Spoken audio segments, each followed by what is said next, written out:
When you come to Jersey, as we have this week, you realize at once that the whole island is geared towards tourism, to bringing the visitors in. But ironically, the island's architecture is dominated by buildings designed to keep people out, particularly the French. Jersey was originally part of Normandy, and when the Duke of that name became King of England by conquest in 1066, Jersey came with him. And for the following 800 years, the French desperately tried to get this and the other Channel Islands back. The most famous and final attempt by the French began on this rocky bit of coast on the 6th of January 1781. At low tide, the Baron de Roulecourt and his army landed here at a place considered so dangerous that no one thought they would ever dare. In the process, 200 French soldiers were killed, most of them drowned. The Baron marched on the capital, St. Helier, and forced the governor to surrender. But the army garrison, under a Major Pearson, wouldn't give up the fight, and the following morning a fierce battle took place in the Royal Square. The pub, named after Major Pearson, still bears the marks of that engagement of more than 200 years ago. At the height of the action, a musket ball hit Pearson in the chest, and he fell dying. He lies buried in the nearby town church, not far from the Baron de Roulecourt, who was also killed. His invasion, a failure. The Battle of Jersey is commemorated in an evocative picture called The Death of Major Pearson by John Singleton Copley, and it's a much-admired work. And it's precisely because of the battle immortalized in that famous painting that Jersey has remained to this day so firmly, resolutely, and finally, very British. Yet another building designed to repel the French is Fort Regent, high above St. Helier, and that's where we've invited the people of Jersey to come today to meet the experts of the Antiques Roadshow. And a particularly warm welcome back to John Bly, joining us for the first time this series, as is Victoria Leatham. But we start today with Henry Sandon. A lovely lot of slipware. I love slipware. It's sort of a red clay with a slip of a different colour and then another coloured slip to decorate the surface of that, and then covered with a lead glaze, which gives it this glowing, wonderful colour. Have you had these a long time? Well, my husband's mother bought them in the early 30s, so we've had them in the family ever since. Is this bought on the island, or...? No, outside Birmingham. That's interesting, because of course these aren't local here. They're from the Midlands. They're from Staffordshire. Oh, are they? These are Staffordshire slipwares. Yes. Very, very famous things. And is it true that the design is made with the finger? Like no. It's not. The design is trailed, like you Trailed. would decorate an ice cake. Yes. You have a little squeezing bag or a little trailer with liquid clay, and you just let it go like that. Sort of pipe it on, really. And sometimes you Yes. have a double trailer or three nozzles, like this one, Oh, and really? you just go like that. Yes. And interesting. it's so Yes. simple as a decoration, but Yes. skillfully difficult to do. And yes. some of them are very, very fine. This one is a little bit damaged. This pretty little Yes. tiny chap, isn't it? It's a cracked. shame. Yes. But it's been going, I suppose, since about 1680, 1700. But one thing I'm going to say is, can you put your hand out? Naughty. Putting these wires on. Did you put the wires on? No, I don't know. I suppose my husband perhaps had them put on. They to hang them shouldn't up. really be hung. Shouldn't they? No, they're No. flat things for going flat on Flat, the table. I don't know whether yes. that set up the damage. This is rather badly cracked and perhaps Yes. should be looked after and carefully restored. But they're lovely. Have you had them valued at any stage? We have had them valued for probate when my husband died 5 years ago, and they were valued for £300. What each one? No, the four, actually. But a good condition one like this is going to be, each of these three, going to be about £1,000 a piece. A piece, And the yes. little one would have been equally that, or even more, because it's rarer to have very small ones. Is little that delicate so? ones, but he Yes. is badly damaged, so Yes. he's about a couple of £100. Oh, But what a beautiful. shame. Look Yes. after them. Thank you And very don't much. go hanging them up on the wall. Oh dear, we have to find a new home for They've them got then. to have a better home Yes. than that. Well, I bought it in a group of belt buckles in an auction. In actual fact, I was more interested in one particular belt buckle, which was one of these silver filigree nurses buckles, you know. But that one is one that struck my fancy rather, because it was obviously something entirely different.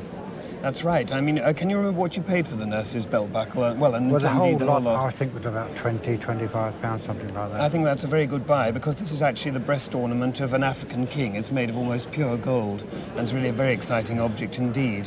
It's made by a tribe called the Ashanti, and who lived in Ghana, and in a process called lost wax.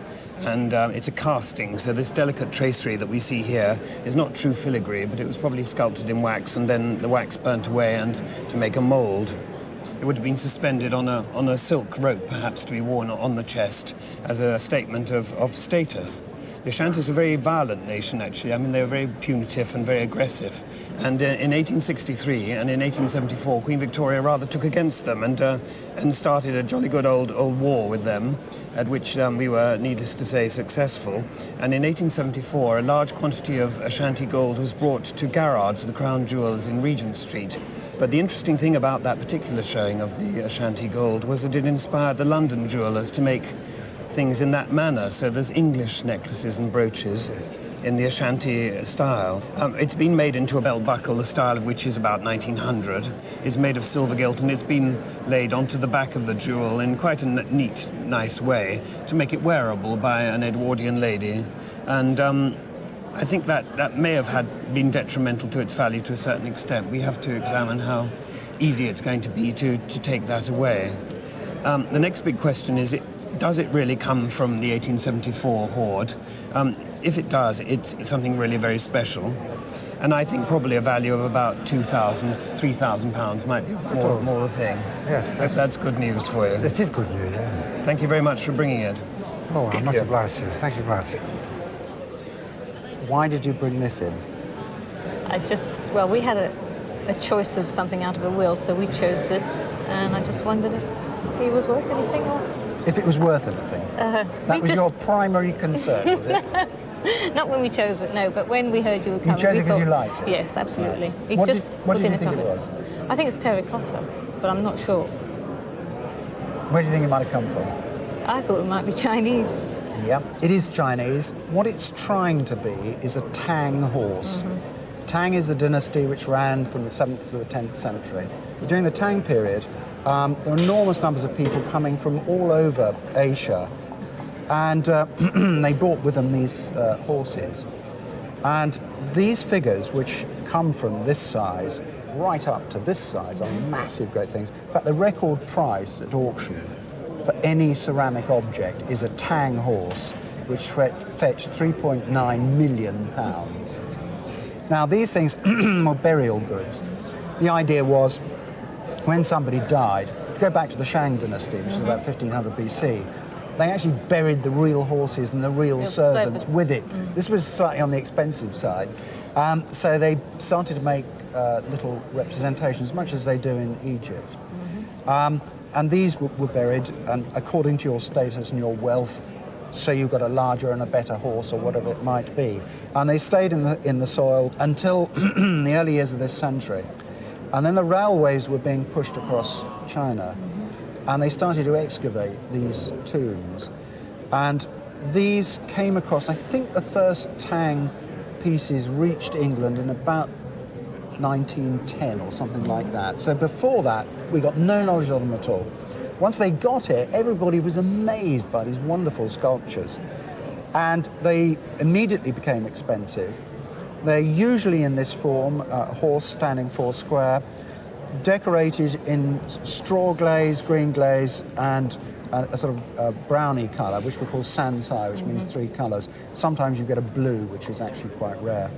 Caused an impact, and the supply couldn't keep up with the demand. And once that happens, naughty people are going to come along and start copying them. And that's exactly what this is. This is a copy, probably from the 1920s. One can't actually be sure. How do we tell? Well, there are a variety of ways of telling. The most obvious one about this one is the quality of the modelling of the features, the mane, these tassels on here. are simply not good enough. He's not hollow, he's solid, and they were hollow. This is not a typical base at all. So there's a whole raft of things wrong with it. This one, I have to say, after all that, is worth terribly little. About £100. Oh, that's good. You'll still go back in the cupboard. Nice story, though. It is, Thank yeah. you. Thanks a lot. You did know that it in fact was a letter by Nelson. It's written in his left hand, as you can see, and it's written from Merton, which is in Surrey, and it is where he shared a house with Lady Hamilton and her husband. And it's written in 1802, and it is a very charming letter saying thank you for being so nice to me. I mean, he's wonderful here. To be invited to be a member of your society. And I can only hope, he goes on, that the Odd Club, with its has honour for its pilot and truth for its rudder, so it goes on to say that it couldn't be any better than that. He then signs it, your obedient servant, Nelson and Bronte. Now, who is this William Mobbs? Do we know? We presume it's a member of our family. So it's been in your family for... approximately 193 years. Absolutely lovely, yes. The nice thing about it, and the nasty thing about it, is on the other side. Look, there is the integral envelope. This was an envelope just written on the other side of the paper, and somebody has at some stage lacquered it or done something really horrible to it, which has soaked into the paper. Yes. It's lovely to have this envelope because it's all in his hand, and he's signed it again, and he sent it to William Mobbs, the 7 Stars, Birmingham, and with his signature there again, which I think is lovely. Well, it's a very nice letter. It's eminently frameable, all on one side. It does need cleaning, which would require a little bit of money, but it's going to be worth in the region of about £2,000. Right. Thanks for bringing it in. Thank you. What do you think that is? Well, it's a pistol of some kind, isn't it? Goodness me, I mean, when I say a pistol, did anything ever come out of there? It's a huge caliber, isn't it? So it's a pistol. It was meant to scare something, was it? Yes. How? In what circumstances? Well, Who did it scare? Picture yourself as a Victorian gentleman, travelling, maybe stopping at a wayside inn. He retires to bed, uncertain of his circumstances or the security. He would take the wise precaution of setting this up before he went to bed. You would close your door, you would set it by the door, and you would use a contemporary cap. And if anybody should come and open the door, it would do that. Scaring the burglar. And waking you up. Well, as everybody else in this hall. Wonderful. Well, my parents started me off at the age of, I think it was about 11 or 12, and that's when I started going into the Sea Cadets. So I thought I'd better start. They started me off with a Turkish naval sword. I picked out these few because we have a representation of the British Navy, the British Indian Navy, the Italian Navy, the Imperial German Navy. So you must go on and get one now of the American Navy, etc., etc., etc. But what does intrigue me is the naval dirks, because a midshipman, when he enters the service, invariably he was from a well-connected family, and what better present to buy the young midshipman from his relatives is his dirk. Right. Now, this is one of the reasons you very, very rarely find 2 dirks exactly the same, because the cutlers used to put in their expertise and their own license, and of course, just on this table. I mean, that one is totally different from this one, etc., right the way through. But the one I do like most of all, where is he now? Oh, here he is this blued and gilt dirk. Now, I think I ought to mention that in Georgian times, when they did this mercuric gilding, there were more fatalities in the cutlery trade than any other trade in London, because the lads used to get the blades out of the vats, and I suppose instead of putting masks on, you know what boys are, 10 and 12 years old, they would just hold their breath, and of course the mercury got into their lungs, and that was that. So they made it illegal to do this process. But of course this gilding is truly magnificent. I don't think you'll see the like of it today. So that little item must have been quite expensive at the time. As regards values, I suppose you've bought them over the years, so your own valuations would vary considerably. Usually you find that naval swords would average about £300. But the little dirks, they can go anything from £150 up to 500 or 600. And for this little joker, you would have to pay your 600 today. Really? Yes, Thank you. yes, that is a little charmer. I think the first thing that strikes you about this is its size. And it's such a compact, and if I dare say, pretty piece of furniture. From the period of William and Mary, Queen Anne, that sort of turn of the 17th into the 18th century. Delightful thing. How long have you had it? Oh, about 50 years. My husband bought it at auction. We lived near Guildford at that time, and most of our home came from auctions because you could only buy utility furniture. Right, in those days. My goodness. Well, bought at the right time, of course. Yes. Now, there is a problem with furniture of this period. Because it is rare and this is a desirable size, we have to look and see, before giving a value, whether or not it could have been cut down or made more attractive at some time. Unlike a piece of silver or porcelain, which are exactly the same now as when they were made, furniture is always altered a little bit. Oh, these are nice. I love this hand. Colour's darker, isn't it? It's faded. Yes, yes. Beautiful choice of timber. Walnut, take these out. Walnut fronts. Yes. It's had some other handles on, but this very nice indeed. Nice thick veneers, you see, nice hand-cut veneers. Oh, yes. When this was made, the veneers had to be a 1/16 of an inch thick, no thicker. They couldn't cut thinner than that. Only in the 19th century do you find paper-thin veneers. So that little bit is a good guide to authenticity. You've got a secret compartment. Excellent. I think that's 3 drawers behind three it. little drawers behind it, yes. That may well have been replaced at some time. These were always prone to damage. The reason is that was almost a little piece of furniture in its own. And some families weren't as honest as we are today. Though somebody would come in on the death of the owner and just take the little bit, absolutely, left with a great hole. Yes, they certainly didn't leave any for me. No, I've never found any money in one either. That's a nice old lock. That fan shape, like a dovetail shape, very, very typical of good work of the sort of 1690, 1700. So we're really confirming sort of it's got a cushion drawer. Yes. Good. And that's good too because it's backed with pine, which all good English furniture at this time was. So veneered with walnut onto pine, excellent. And I'm going to pull one more drawer out. That's not so good. Now look. It's been repaired, or? Well, you've got a drawer lining that once ran from side to side. So this is a piece of old timber which somebody has put in there. It's a bit of a rebuild, that drawer.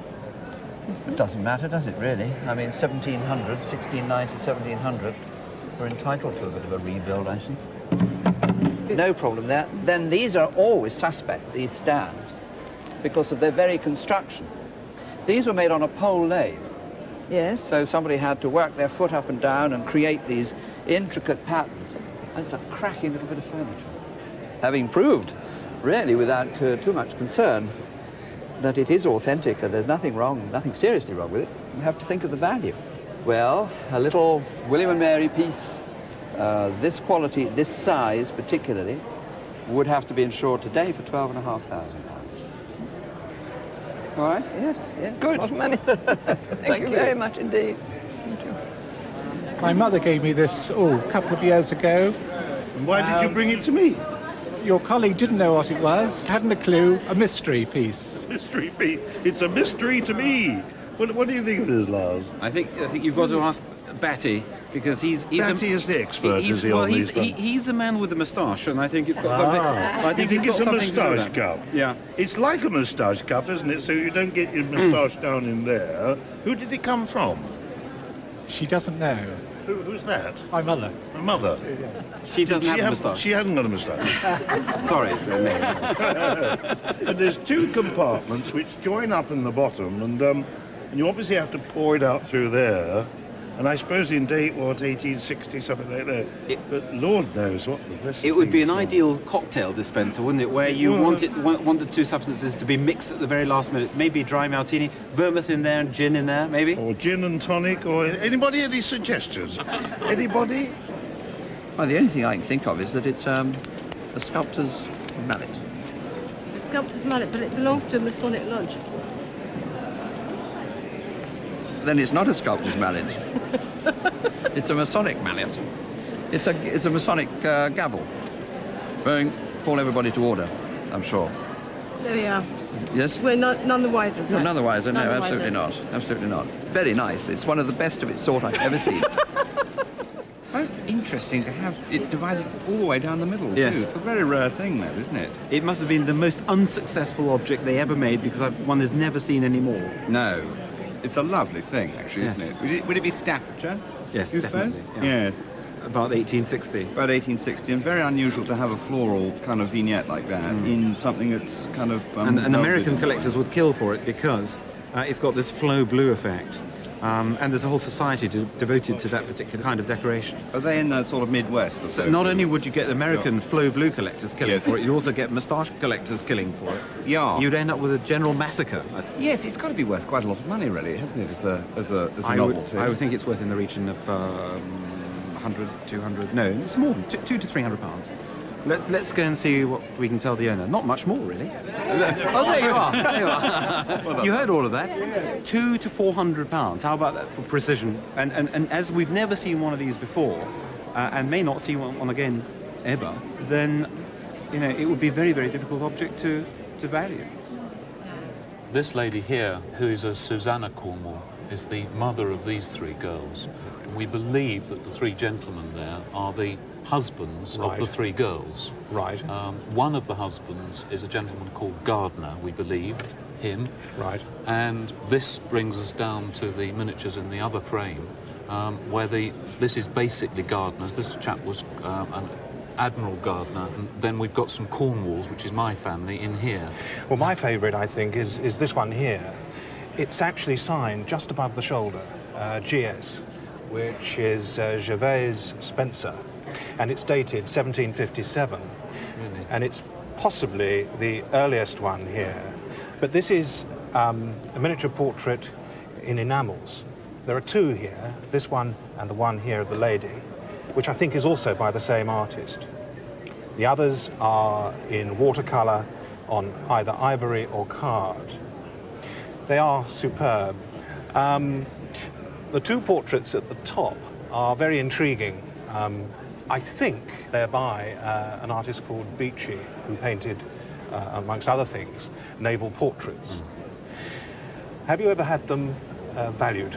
Not recently, no.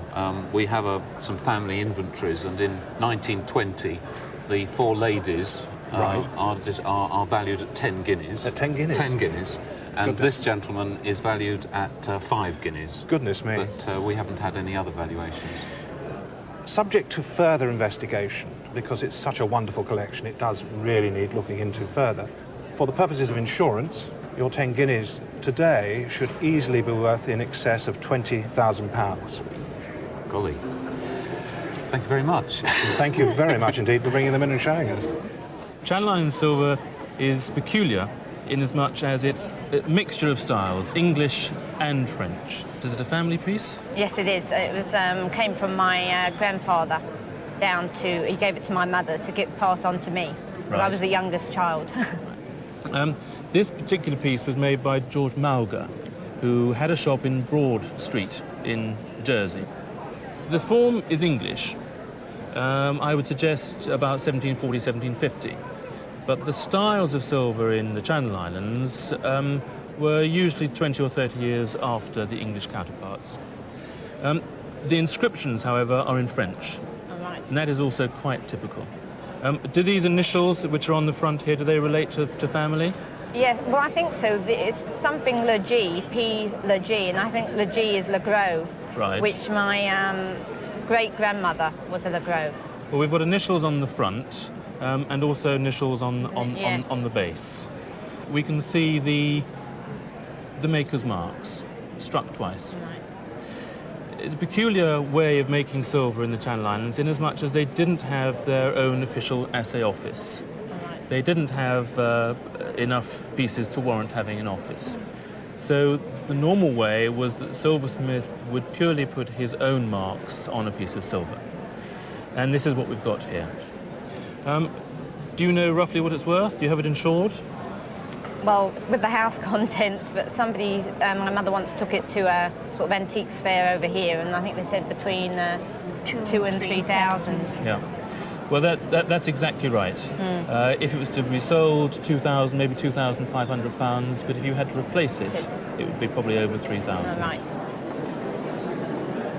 Now, if you were to ask Henry Sandon what he collected, I don't think you'd be really surprised to discover that he collected pots, because he is, by his own confession, simply mad about pots.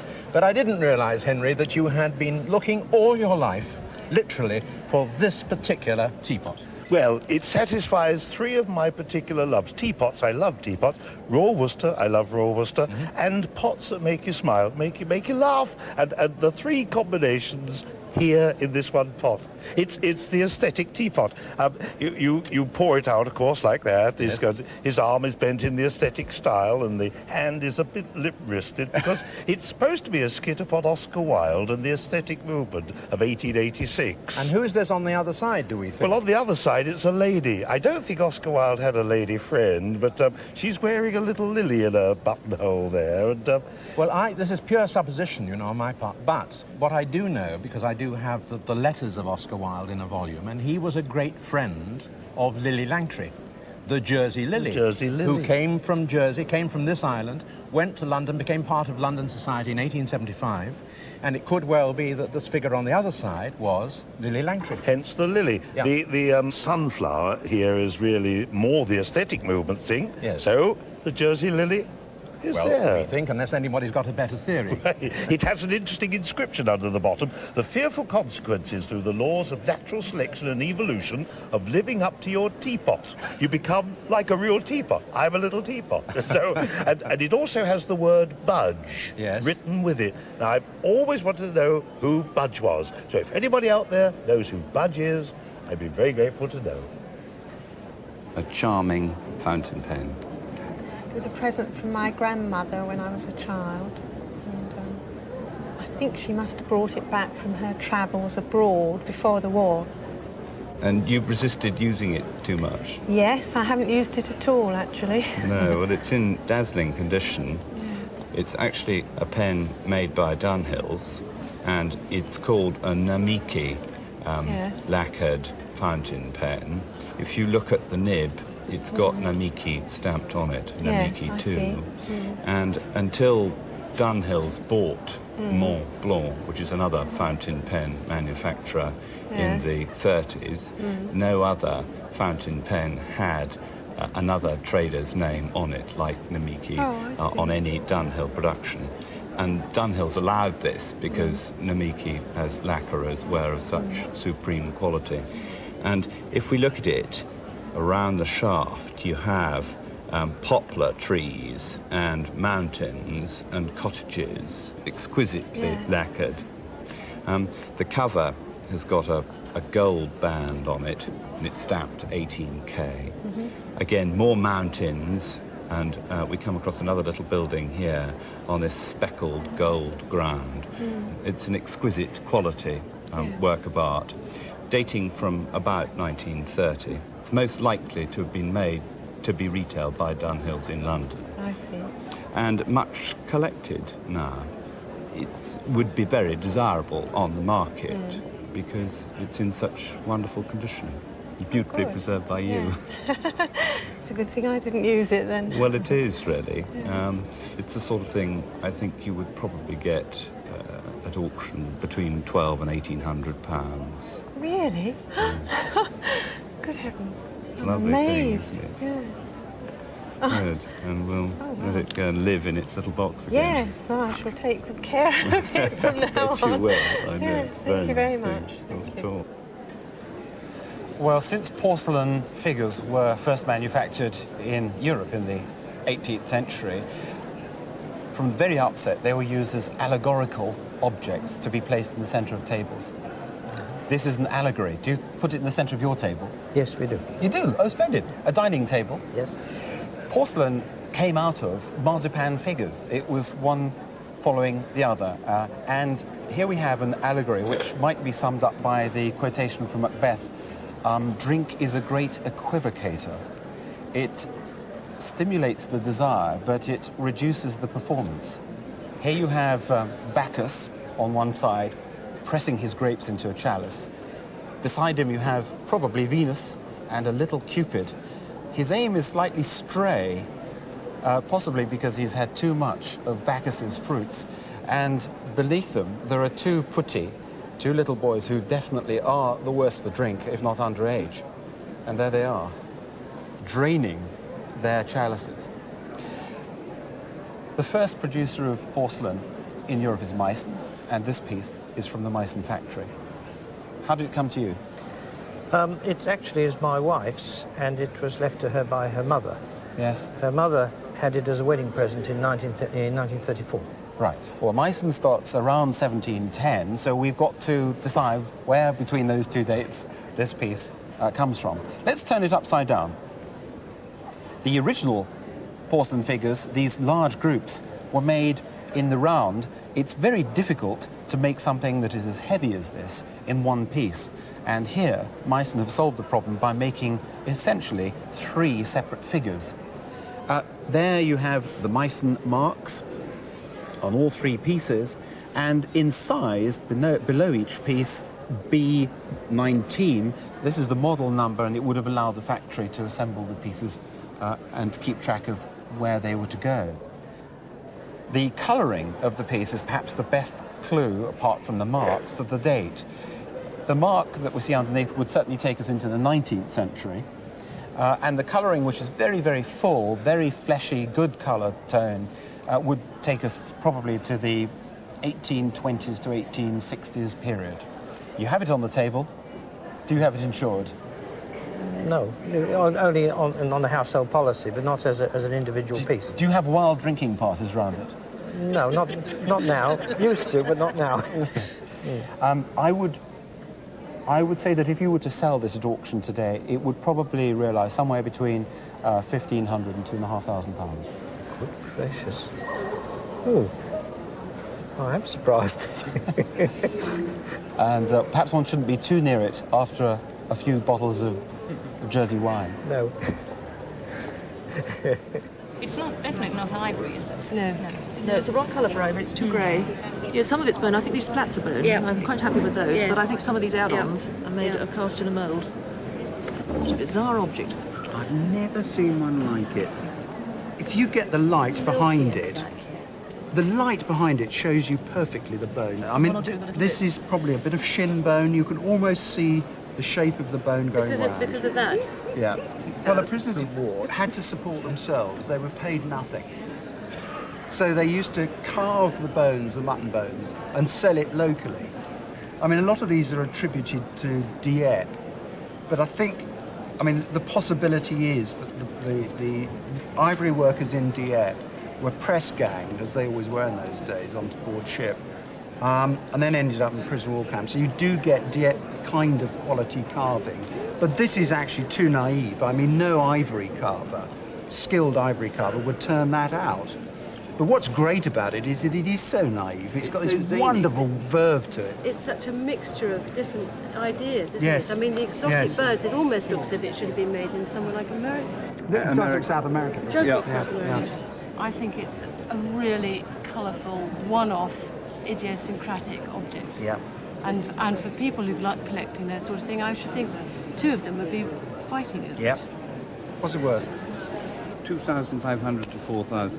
2.5 to 3. Even in that condition? Yeah, it's a mad. rare. It's fantastic. Crazy, it's loony, it's rare. Okay. It's got everything Great. going for it. I must say, I do find old newspapers so interesting. These are 1818. Where did you find them? In the ceiling. In the ceiling? In the ceiling, yeah. What happened is in the winter of 85 we had burst pipes and the ceiling collapsed. Yes. And in clearing all the mess we found these stashed in between the beams. Really? Now, I've just had a quick look through, and this is what I find so fascinating.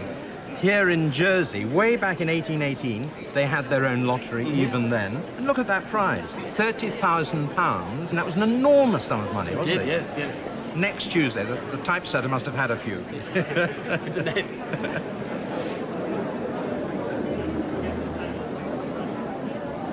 It may look odd at first, that's because we've got it upside down, is it not? Because I do worry about its stability, because you've got that tiny little button base, but when you turn it over and you let the light fly through it, it looks absolutely lovely. It says on the base, dome, Nancy, and then that little cross, the cross of Lorraine. And Nancy, I suppose, is famous as being perhaps the cradle of French art glass makers during the sort of late 19th century. The actual object itself, to all intents and purposes, looks like a straightforward cameo glass vase. And let me turn it over. Let's have a look at this area down here. It's quite plain, really, isn't it? It's quite simple.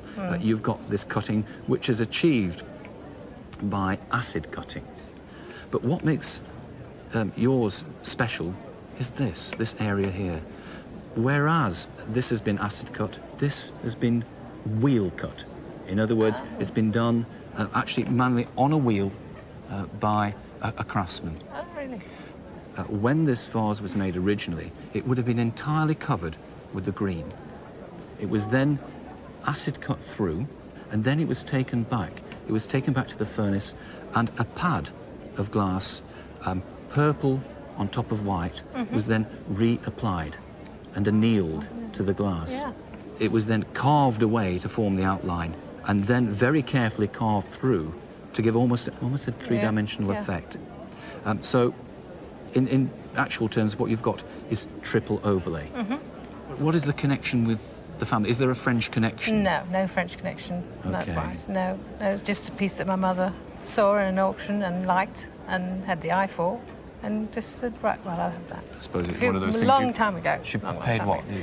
I don't know. I suppose about £10–15, something like that. Well, I mean, 20-odd years ago, 30-odd years ago, you might be expected to pay that. I'd be very, very surprised to find this particular vase to be valued at less than £5,000. Never. Oh my goodness. What a lovely surprise. I've been talking all day and my voice is going, but this is the stuff that dreams are made on. It's a Siberian jade paper knife by Carl Fabergé, who's the very famous Russian jeweler who made the imperial Easter eggs for Nicholas and Alexandra. It's made of Siberian jade and decorated with a gold mount in which is set a coin from the reign of Catherine the Great. Fabergé's actually enameled the coin red and white to harmonize with the intense green of the Siberian jade. The lapidary work is really very sophisticated indeed. It's wider at this end than there, and this is a very, very hard material indeed to carve. It has a sort of fibrous texture, and the black dots in it are graphite. In a sense, enameling a coin is the worst possible thing to do numismatically and breaks all the rules, but I think the effect is very pleasing, the red with the green. Pretty. You can see also that it's contained within its original fitted case. And on the lid satin it says Fabergé, St. Petersburg, Odessa and London. That helps us date it actually. It means that it's made after 1903. And the dedication inscription, I believe, refers to your father. That's right. He was captain of the base, the naval base in Constantinople in 1920. And he was presented with this by the commander-in-chief and officers of the Russian Black Sea Fleet. It's a marvelous history. What's quite interesting about it is that it was clearly second-hand when he received it. Fabergé's business finished in 1917, and it was given in 1920, so there must have been an owner in between, which is rather mysterious. Yes. Nonetheless, they valued it very highly because they've taken the trouble to inscribe it and then to varnish it on the top with the history, which is not often the case. I think probably if it came up at auction, it would certainly fetch £7,000. If for insurance, I think you'd have to think of a figure of about £10,000 to £12,000. Really? Quite a surprise, I'm sure. Yes, it is. But it's a very, very beautiful thing, a very rare one, Yes. and a great joy to have with us today. Thank you very much. Oh, well, I'll see it's insured anyway. Thank you. Thank you very much. Where does the picture hang in your house? Well, it used to hang in the hall, just inside the front door, but over the years it found its way up to the attic. So you wouldn't say this is a much-loved painting? Well, it was many years ago, but... It's fallen from favour? Well, not really, but over the years things have changed and more modern things have come forward. I see. And it's a family picture, is it? Well, it belonged to my husband's family. My late husband, who died 25 years ago, his great-grandmother was Sir William Richmond's wife. And Sir William Richmond was the son of George son Richmond, of George and this is by Richmond. George. That's right, yes. So that's why it was kept in the family. Because, to me, this is a very special painting. Is it? It comes from, I think, the most intense visionary and romantic period in British art. If William Blake was perhaps the greatest visionary, it was his followers who, naturally, like all followers, are even more intense. And this is George Richmond. The great guru of the followers of William Blake was Samuel Palmer. And in fact, they had known each other since they were 15. They'd met. Samuel Palmer was a sort of academic genius, but rather a sickly boy. And he'd met your ancestor, George Richmond, your husband's ancestor, George Richmond, in the British Museum when they were both drawing, and Richmond was only 15 years old. And they'd formed this intense relationship. And Palmer had gone to Shoreham in Kent. That's right, yes, yes. And in fact, George Richmond had a bit of trouble following him down there because he didn't have any money, and he managed to do a little miniature portrait for 2.5 guineas, which gave him the money to go down. And he stayed in a little cottage near Palmer. And here we see Richmond, who's turned really to miniature painting, painting on ivory, with a wonderful intensity of colour, this wonderful light. After all, he's only 19 years old. A typical subject for a boy of 19 to choose, too, isn't it, Adam and Eve? You think wishful thinking, do you? Yes. But it is so wonderful to find a work of art from this period. And I shouldn't think it's even insured, is it? No, no. I had no idea it was, except that it was a family picture, that it was valuable at all, really. Well, they come on the market so rarely, it's very difficult to put a valuation on it. But it is certainly worth £60,000. Oh. I said to my son just now, it's probably worth about 3. You and your sister can have 1,000 and I'll have 1,000. Or multiply it by 20 or something. I wish my husband was still alive to know. Well, yet another great find for the Antiques Roadshow. When we opened our doors earlier this morning, of course, we had no idea at all that Peter was going to discover that wonderful picture, no idea at all about the swords or the jewellery or anything else that we've seen here today. A day full of surprises. I hope you'll join us next week when we're off to Scotland. So until then, from all of us here at St Helier in Jersey, goodbye.